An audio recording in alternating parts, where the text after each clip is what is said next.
ఓం హ్రీంకారాసనగద్భితానలసికాం సౌః క్లీం కళాం బిభ్రతీం సౌవర్ణాంబరధారిణీం వరసుధాధౌతాం త్రినేత్రోజ్వలాం వందే పుస్తకపాశమంకుశధరాం స్రగ్భూషితాముజ్వలాం త్వాం గౌరీం త్రిపురాం పరాత్ ప్రగళాం శ్రీచక్రసంచారిణీం. ఓం శ్రీ బెజవాడ కనకదుర్గాదేవ్యై నమః. శ్రీ దుర్గా మల్లీశ్వరాభ్యాం నమః. మనకి ఈ గ్రహస్థితుల్లో బుధుడు ఇప్పుడు సెప్టెంబర్ నెలలో 2026 సంవత్సరంలో స్వక్షేత్రగతుడైనటువంటి ఈ యొక్క కన్యా రాశిలోకి వస్తున్నాడు, స్వక్షేత్రగతుడు అవుతున్నాడు. అలాగే ఈ కుజుడు గురుడితో కలిసి సెప్టెంబర్ నెలలోనే మన కర్కాటక రాశిలో ఇద్దరు కలుస్తున్నారు. అంటే కుజుడు కర్కాటక రాశిలోకి వస్తున్నాడు. ఆ తర్వాత మళ్ళా మనకి శుక్రుడు చాలా డౌన్ అయిపోయి నేచపట్టేసి ఈ కన్యా రాశి నుంచి సెప్టెంబర్ 2026 సంవత్సరంలో తులారాశిలోకి ప్రవేశం చేస్తున్నాడు. అలాగే ఈ యొక్క రవి సెప్టెంబర్ 17, 2026 సంవత్సరం నుంచి చక్కగా మనకి సింహరాశి నుంచి స్వక్షేత్రం నుంచి వెళ్ళిపోయి మనకి కన్యా రాశిలోకి వస్తున్నాడు. మరి దీనివల్ల మనకి ఏమిట్రా అంటే మనకి చాలా ఈ యొక్క బుధగ్రహం ముఖ్యంగా పునర్వసు 3వ పాదం, ఆ తర్వాత ఈ యొక్క ఆశ్లేష నక్షత్రాలు, అలాగే కన్యారాశి వాళ్ళు, వీళ్ళకి ఎవరికైతే జన్మకుండలిలో మనకి బుధుడు నేచపట్టి ఉన్నాడో అటువంటి వాళ్ళకందరికీ కూడా కొన్ని పరిణామాలు సంతరించుకుంటాయన్నమాట. ఆదాయ వ్యయాల మీదే మనం జాతకాన్ని చూసుకుంటూ ఉంటాం. ఆదాయాలు పెరిగినాయా, లేకపోతే మనకి ఈ యొక్క ఖర్చులు ఎలా ఉన్నాయి, మన ఫ్రెండ్స్ ఎలా ఉన్నారు, ఇది మాత్రమే చూసుకుంటాం. శుభ్రంగా మన డైలీ హ్యాబిట్స్లో చక్కగా పుష్టికరమైనటువంటి తిండి తింటూ ఉంటాం. పిజ్జాలు, బర్గర్లు, ఆ తర్వాత తాగుడు, ఇలాంటి వ్యవహారాలు అన్నీ చేస్తున్నారు, బాగానే ఉంది. ముఖ్యంగా ఎక్కువ ఆలోచన చేయడం, నరాల మీద స్ట్రెస్ పడడం, దానివల్ల వచ్చేటటువంటి ప్రాబ్లమ్స్ ఇప్పుడున్నటువంటి గ్రహస్థితి వల్ల మనం ఈ వీడియోలో ప్రొఫెసర్ డాక్టర్ ముల్లపూడి సత్యనారాయణమూర్తిని నేను మీకు తెలియజేస్తున్నాను. మనకి బ్రెయిన్ మెమరీ లాస్ అనేటటువంటిది బుధుడు నేర్చపట్టడం వల్ల జరుగుతూ ఉంటుంది. శత్రుగ్రహాల యొక్క దీని ప్రభావం దాని మీద పడడం వల్ల, క్రూర గ్రహాల దృష్టి ఇవన్నీ ఉండడం వల్ల ఈ లాస్ ఏం చేస్తుందంటే ఇట్ రేంజెస్ ఫ్రమ్ మైల్డ్, చాలా తక్కువ నుంచి నార్మల్ ఏజ్ రిలేటెడ్ ఫర్గెట్ఫుల్నెస్ వచ్చేస్తుంది. వయసు పెరిగే కొద్దీ జ్ఞాపకం శక్తి తగ్గిపోతూ ఉంటుంది. జ్ఞాపకం శక్తి వయసుతోనే సంబంధం కాకుండా ఈ బుధగ్రహము మరి కుజుడితో కలిసి ట్రావెల్ చేసుకుంటూ వచ్చింది మీ జీవితంలో. ఇవంతా కూడా మనకి బుధుడు కుజుడు ఇద్దరు కూడా ఎదురెదురుగా ఉన్నప్పుడు, లేకపోతే ఆ దృష్టి ఒకదాన్ని ఒకటి చూసుకున్నప్పుడు ఇలాంటి ఫ్యాక్టర్స్ అన్నీ కూడా వస్తాయి. ఇవి serious conditions like Alzheimer's disease రావడానికి, డెమెన్షియా వ్యాధి రావడానికి అవకాశాలు ఏర్పడతాయి. కాబట్టి కామన్ రివర్సిబుల్ ట్రిగ్గర్స్ ఉన్నాయి మనకి. దాంట్లో హై స్ట్రెస్ అనేటటువంటిది ముఖ్యమైనటువంటిది. అందువల్ల స్ట్రెస్ పెట్టుకోకూడదు. ల్యాక్ ఆఫ్ స్లీప్, చాలామంది 12 గంటల దాకా పడుకోరు మీరు. డైలీ హ్యాబిట్స్, ఫోన్లు, యువత ముఖ్యంగా మరి అందరూ కూడా ఫోన్లు చూసుకుంటూ మరి రాత్రి 1 గంట దాకా ఉండడం, ఇలాగా ఉండడం వల్ల ల్యాక్ ఆఫ్ స్లీప్ వల్ల, వైటమిన్ B12 డెఫిషియన్సీ దానివల్ల కూడా, అలాగే కొన్ని సర్టెన్ ప్రిస్క్రిప్షన్ డ్రగ్స్ వాడడం వల్ల, అలాగే పర్మనెంట్ కాజెస్ ఉన్నాయి. మరి దీంట్లో ఇట్ ఇన్వాల్వ్స్ బ్రెయిన్ ట్రామా లేదా న్యూరో డీజెనరేటివ్ డిజీజ్ రావడానికి ఎక్కువ అవకాశాలు ఉన్నాయి. అలాగే మనం ఈ యొక్క గురుగ్రహం కర్కాటక రాశిలో ఉండడం వల్ల మనకు కొన్ని life style and medical factors ఉన్నాయి. క్రానిక్ స్ట్రెస్ అనేటటువంటిది చాలామందికి ఉంటుంది. యాంగ్జైటీ, ఓవర్ యాంగ్జైటీ, ఏం జరిగింది అంటూ ప్రతి వాళ్ళ విషయంలోకి డీప్గా ఎంక్వైరీ చేయడం, అడగడం, ఇలా చూస్తూ ఉంటాం మనం. సో అవన్నీ కూడా యాంగ్జైటీ, పూర్ స్లీప్ క్వాలిటీ, అలాగే లో వైటమిన్ B12 డెఫిషియన్సీ లెవెల్స్ ఉండడం వల్ల ఈ వ్యాధులన్నీ కూడా మతిమరుపు అనేటటువంటిది వచ్చేస్తుంది అనమాట. నరాల వీక్నెస్, ఓవర్ యాంగ్జైటీ, ఆతృత, ఏం జరుగుతుందో రేపేం జరుగుతుందో అనేటటువంటి ఆతృత, ఇలా. సో దీనికి మెడికేషన్స్ ఏం తీసుకోవాలి, సెడేటివ్స్ తీసుకోవాలా, అలాగే యాంటీహిస్టామైన్స్ అండ్ యాంటీ డిప్రెసెంట్స్ తీసుకుంటాము, అలాగే యాంటీ యాంగ్జైటీ డ్రగ్స్ తీసుకుంటాం. ఇవి తీసుకున్నప్పటికీ కూడా గ్రహ స్థితిగతుల్లో మార్పులు రావాలి. ఆ మార్పులు వచ్చినప్పుడు మాత్రమే ఈ మందులు పనిచేయడం అనేటటువంటివి జరుగుతాయి అన్నమాట. అలాగే న్యూరలాజికల్ కండిషన్స్ను కూడా మనం పరిగణలోకి తీసుకుంటాం.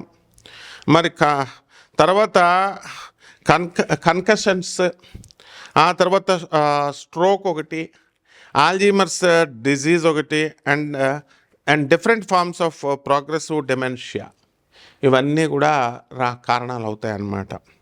సో న్యూరలాజికల్ కండిషన్స్ సరిగ్గా ఉంచుకోవాలి.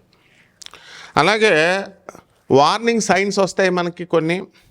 దాంట్లో ఏంటంటే ఫర్గెటింగ్, రీసెంట్గా నేర్చుకున్నటువంటి ఇన్ఫర్మేషన్, తెలుసుకున్నటువంటి లెర్న్డ్ ఇన్ఫర్మేషన్ని మర్చిపోవడము, లేదా ఇంపార్టెంట్ డేట్స్ని మర్చిపోవడము, అలాగే రిపీటింగ్ ద సేమ్ క్వశ్చన్స్, అడిగిందే అడుగుతూ ఉంటారు చాలామంది. అది చాదస్తం అనుకుంటాం, కాదు, అది వ్యాధి. డెమెన్షియా అనేటటువంటి వ్యాధిని చెప్పినా మనకి అర్థం కాదు. అలాగే ఆ స్టోరీస్ కూడా, చెప్పిన స్టోరీయే మళ్ళీ అడగడము, మళ్ళీ చెప్పించుకోవడము, ఇలా జరుగుతూ ఉంటాయి. అలాగే ఫెమిలియర్ ప్లేసెస్ని ఈజీగా గుర్తుపట్టాలి, వెళ్ళినటువంటి వీధిని. అది 100 సార్లు తిరిగినా మళ్ళీ మర్చిపోతూ ఉంటాం, మళ్ళీ దారేటు అని. So getting lost in familiar ప్లేసెస్లో మారిపోవడం, తప్పిపోవడం, ఇవన్నీ కూడా కారణాలు. బుధగ్రహం సరిగ్గా లేకపోవడం లేదా కుజగ్రహం సరిగ్గా లేకపోవడం, ఇవి కారణాలు. అలాగే struggling with basic daily tasks, రొటీన్స్తో మనకి మెమరీ పవర్ లాస్ అనేటటువంటిది వస్తుంది. కాబట్టి మనకి జాగ్రత్తగా ఇవన్నీ కూడా జరగాలి, సరిగ్గా సవ్యంగా ఉండాలి అంటే 4 గ్రహాల ఇప్పుడు పరిస్థితులు మారుతున్నాయి. ఇప్పుడు 4 గ్రహాలు, కుజుడు కర్కాటక రాశిలోకి వచ్చాడు నేర్చబట్టి. మరి అది చక్కగా గురుగ్రహంతో ఉచ్చ స్థానంలో ఉన్నటువంటి, కర్కాటకంలో ఉన్నటువంటి గురుగ్రహం వల్ల నీచభంగ రాజయోగం వచ్చింది. ఇటువంటి టైంలో మెడికేషన్స్ తీసుకోవడం ద్వారా అనేకమైనటువంటి లాభాలు ఉంటాయి. అలాగే మనం సాధనలోకి వచ్చినప్పుడు మనము ఇది సీరియస్గా తీసుకోం. దేవుడు సాధన చేస్తున్నానండి, నాకు రిజల్ట్స్ రావట్లేదండి, నాకు ఇల్లులు రావట్లేదండి, నాకు స్థలాలు రావట్లేదండి, ఇలాంటి భౌతికపరమైనటువంటి కోరికలనే మీరు కోరుకుంటూ ఉంటారు. నిజంగా మీకు అలాంటి భౌతికపరమైనటువంటి కోరికలు ఇలాంటివన్నీ కూడా ఉన్నప్పుడు ఈ 4 గ్రహాలు ఈ సెప్టెంబర్ నెలలో మారడం వల్ల సాధన అనేటటువంటిది బాగా జాగ్రత్తగా చేసుకోవాలి. ఆ సాధన ఏమిటంటే భౌతిక లోకంలో, భువర్లోకంలో ఉన్నటువంటి యక్షిణి సాధనలు చేసుకోవాలి. అందువలన ఆ దుర్గాదేవే మనకి హయ్యర్ ఎనర్జీ, చాలా పెద్ద శక్తి, ఆది పరాశక్తి ఆమె, బెజవాడ కనకదుర్గమ్మ తల్లి. మరి ఆ జగజ్జననీయే యక్షిణీమాత రూపంలో మనకి శివుడిని చూడండి, యక్షస్వరూపాయ జటాధరాయ అని అంటాం. శివుడు నాగేంద్రహారాయ త్రిలోచనాయ, అలా యక్షస్వరూపాయ జటాధరాయ. కుబేరుని పూజ చేస్తాం. కుబేరుడు ఈ యక్షులకు రాజు. ఆయన దగ్గర ఉన్నటువంటి ఈ అటెండెంట్స్ ఎవరైతే ఉన్నారో 36 మంది అసిస్టెంట్స్, వాళ్ళే యక్షిణీ మాతలు. మరి ఆయన భార్య అయినటువంటి భద్రాదేవి, ఆమెనే కుబేరిని అని కూడా అంటాం. మరి ఈ సాధన వల్ల వీళ్ళంతా కూడా ప్రకృతికి ఆత్మ అయి ఉండడం వల్ల ఈ సాధన అనేటటువంటిది ఈ యొక్క రుగ్మతల నుంచి మనల్ని బయటకు తీసుకురావడానికి ఎంతో దోహదపడుతూ ఉంటుంది. అలాగే మనకి సంపాదన, భౌతికపరంగా డబ్బు కావాలా, అప్పులు పోవాలి, ఆ తర్వాత సంపాదన కొత్తగా కావాలి, ఉద్యోగం పోయినటువంటి ఉద్యోగాలు లాస్ ఏమైతే ఉన్నాయో ఆ ఉద్యోగాలన్నీ రావాలి, లే ఆఫ్లు ఉన్నాయి ఇప్పుడు సాఫ్ట్వేర్ కంపెనీలు, మరి ఆ లే ఆఫ్ల నుంచి మాకు కొత్తగా ఉద్యోగాలు రావాలి అనుకునేటటువంటి వాళ్ళు ఈ సాధన చేసుకోవాలి. ఆ విధంగా ఈ దుర్గాదేవే చక్కగా మనకి లోయర్ ఎనర్జీలో, మనకి భువర్లోకంలో దొరుకుతుంది. మనకు అందుబాటులో మనం భూలోకంలో ఉన్నాము. ఊర్ధ్వమైనటువంటి 7 లోకాలు, పై లోకాల్లో మొదటి లోకంలో మనం, ఊర్ధ్వలోకాలు అంటే ఉచ్చలోకాలు అన్నమాట ఇవి. కాబట్టి దే ఆర్ ఆల్ డెవలపింగ్ స్టేట్స్కి మనల్ని తీసుకెళ్ళేటటువంటిది. అలాగే చక్కగా మనల్ని ఈ యొక్క ఎవాల్వ్ అవ్వడానికి, ఎవల్యూషన్ ప్రాసెస్లో ఉన్నటువంటి భూలోకంలో ఉన్న మనము తప్పకుండా మన అప్పుల బాధలు పోతాయి భువర్లోకంలో యక్షిణీ మాతలను పూజ చేయడం వల్ల. ఈ ట్రెజర్ ఏదైతే ఉందో నేచర్లో, దాని అంతటికీ కూడా అధిపతి, మరి అధీనం యక్షుడు ట్రెజరర్ ఆయన నేచర్కి, సంపదకి. అవన్నీ కూడా యక్ష మహారాజు అధీనంలో ఉంటాయి. మరి యక్షిణీ మాతలు వాటిని సంరక్షిస్తూ ఉంటారు. కాబట్టి మనము దుర్గాదేవి అంటే ఒక ప్రెసిడెంట్ ఆఫ్ ఇండియా లాగా, ఒక ప్రెసిడెంట్ ఆఫ్ అమెరికా ఇలా ఒక ప్రోటోకాల్ ఉంటుంది. చాలా పెద్ద పోస్ట్ కాబట్టి, ఆది పరాశక్తి కాబట్టి. వీళ్ళంతా అటెండెన్స్ ఇమ్మీడియట్గా మనము పిఎంఓలో అలాగే సీఎంఓలో చిన్న చిన్న అటెండెంట్స్ని, స్టాఫ్ని, సబ్ స్టాఫ్ని మనం ఏ విధంగా అయితే ఈజీగా మనం రీచ్ అవ్వగలుగుతామో, కలవగలుగుతామో ఆ విధంగా మనం ఈ యక్షిణీ మాతల్ని వెంటనే మరి దుర్గాదేవికి అటెండెన్స్ కాబట్టి మనము ఈజీగా మనం వాళ్ళని రీచ్ అవ్వగలుగుతాం. కాబట్టి సాధన చేయండి దుర్గాదేవిది, అలాగే యక్షిణీమాత సాధన చేయండి తప్పకుండా. ఆ యక్షిణీమాతే దుర్గాదేవి అని తెలుసుకోండి. ఈ అణువులోనూ కూడా పరమేశ్వరి ఉంటుంది. అందువలన సాధన చేసినప్పుడు ఒక రాయి అయినా సరే మనకి రెస్పాండ్ అవుతుంది. ఇక్కడ భక్తి, శ్రద్ధ, సబూరి ఇవన్నీ కూడా ముఖ్యం అనమాట. ఇప్పుడున్నటువంటి గ్రహస్థితిని బట్టి ఈ సాధనను మనం చేసుకోవడం వల్ల మనకి చక్కగా 12 రాశుల మీద దాని ప్రభావం ఎలా ఉందో చూద్దాం. ఎవరైనా సాధన నేర్చుకోవాలనుకునేటటువంటి వాళ్ళు తప్పకుండా నన్ను మీరు సంప్రదించవచ్చు. సంప్రదించేటప్పుడు మేము వాళ్ళ వీడియోలు చూసామండి, వీళ్ళ వీడియోలు చూసామండి, యక్షిణీమాతను దెయ్యం అన్నారండి, ఈ పిచ్చి అని నాకేం చెప్పొద్దు. అవన్నీ కూడా వాళ్ళ యక్షిణి ఉపాసకులు కారు. వాళ్ళు యక్షిణి ఉపాసనలో సిద్ధి పొందినటువంటి వాడిని నేను. అసలు కెమెరాల ముందుకు వచ్చి నేను యక్షిణిని పూజ చేస్తానంటేనే భయపడేవాళ్ళు. యక్షిణి పేరు చెప్తేనే అందరు కూడా భయపడేటటువంటి వాళ్ళు. వాళ్ళ యక్షిణీల గురించి పిచ్చి వీడియోలు పెడుతుంటే మీరు చూసి మీ మెదడుని కన్ఫ్యూజ్ చేసుకొని మళ్ళీ అట్లాంటి నాన్సెన్స్ అంతా కూడా నాకేం చెప్పొద్దు. Those who are very much seriously interested to change your life, to change your fate and to do Yakshini సాధన, వీళ్ళు డైరెక్ట్గా నన్ను కన్సల్ట్ చేసి మీ జాతకాలు మార్చుకోండి. ఒక్కొక్క రాశి వారీగా ఈ యొక్క గ్రహ సంపుటి వల్ల మనకి ఎలా ఉంటుందో చూద్దాం ఈ వీడియోలో. మీనరాశి, ఈ మీనరాశి వారందరూ కూడా అదృష్టం కొనుక్కొని తెచ్చుకున్నట్టే, నక్కతోక తొక్కినట్లే. ఈ యొక్క గురుడు చక్కగా కర్కాటక రాశిలోకి పంచమ స్థితిగతుడై ఉన్నాడు. ఉద్యోగాలు లేనటువంటి వాళ్ళకందరికీ కూడా ఉద్యోగాలు రావడానికి అవకాశాలు ఉన్నాయి. ఉద్యోగాలు వచ్చేసి బ్రహ్మాండంగా చేసుకుంటున్నారు. ఇంకా ఇప్పుడు ప్రస్తుతం చేస్తున్నటువంటి ఉద్యోగాల కంటే కూడా 3 రెట్లు అధికమైనటువంటి జతబత్యాలతో మీకు ఉద్యోగం రావడం అనేటటువంటిది జరిగింది. అదేవిధంగా ఈ యొక్క ఈ సోషల్ మీడియాలో ఉన్నటువంటి వాళ్ళకందరికీ కూడా ప్రమోషన్స్ రావడానికి అవకాశాలు ఉన్నాయి. అండ్ టెక్నీషియన్స్కి కూడా, సినిమా రంగంలో ఉన్నటువంటి వాళ్ళు కూడా బ్రహ్మాండంగా మీరు స్థిరపడడం అనేటటువంటిది జరుగుతుంది.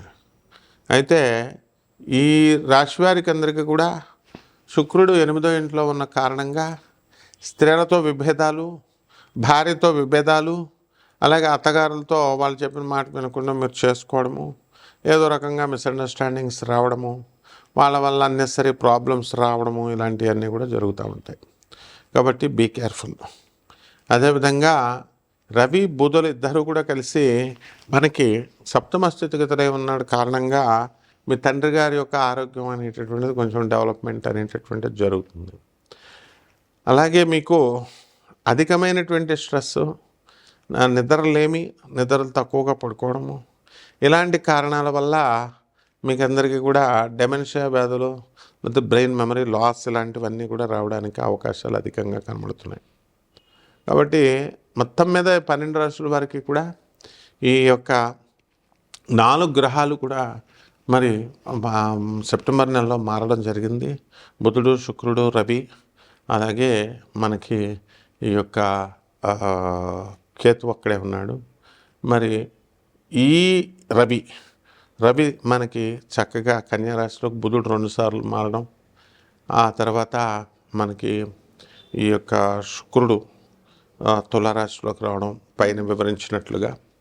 వీటిలన్నిటి కారణంగా అందరికీ ఒకే రోగాలు, బ్రెయిన్కి సంబంధించినటువంటివి, మెమరీ లాస్లు ఇలాంటివి రావడానికి అవకాశాలు అధికంగా ఉన్నాయి.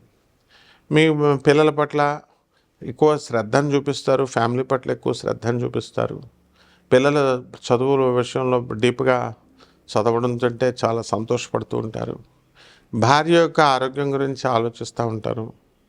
తల్లిదండ్రులతో ఉన్నటువంటి రిలేషన్స్ని మెరుగుపరచడం కోసం ప్రయత్నిస్తూ ఉంటారు. మీకు స్థాన చలనం ఉంది ఇప్పుడు.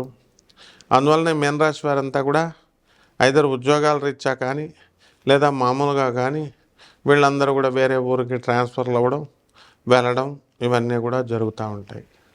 కాబట్టి ఈ రాశి వారికి ఎవరికైతే ఇల్లు లేనటువంటి వాళ్ళు ఇల్లు కొనుక్కోవాలనుకునేటటువంటి వాళ్ళకి ఇల్లు కొంటారు, స్థలాలు లేనటువంటి వాళ్ళు స్థలాలు కొంటారు. మరి ఇదంతా కూడా ఏలినాటి శని ప్రభావం కాబట్టి అపనిందలో అపఖ్యాతులు పాలవడానికి అవకాశాలు ఉంటాయి. ఖర్చులు కూడా అనవసరమైన ఖర్చులు అధికంగా ఉంటాయి.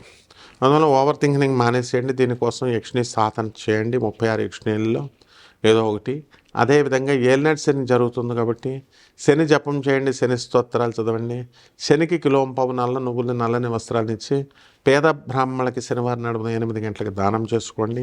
దశ మహావిద్యల్లో ఒకటైనటువంటి మహాకాళి అమ్మవారి యొక్క మంత్రజపాన్ని చేసుకోవడము, అలాగే రావి చెట్టుని మీ ఇంట్లో పెంచుకోవడము, రావి చెట్టు జపం చేసుకోవడం ద్వారా మా ప్రదక్షిణాలు చేసుకోవడము, గురు చరిత్ర పారాయణ చేసుకోవడం ద్వారా బ్రహ్మాండంగా ఉంటుంది. శుభమస్తు.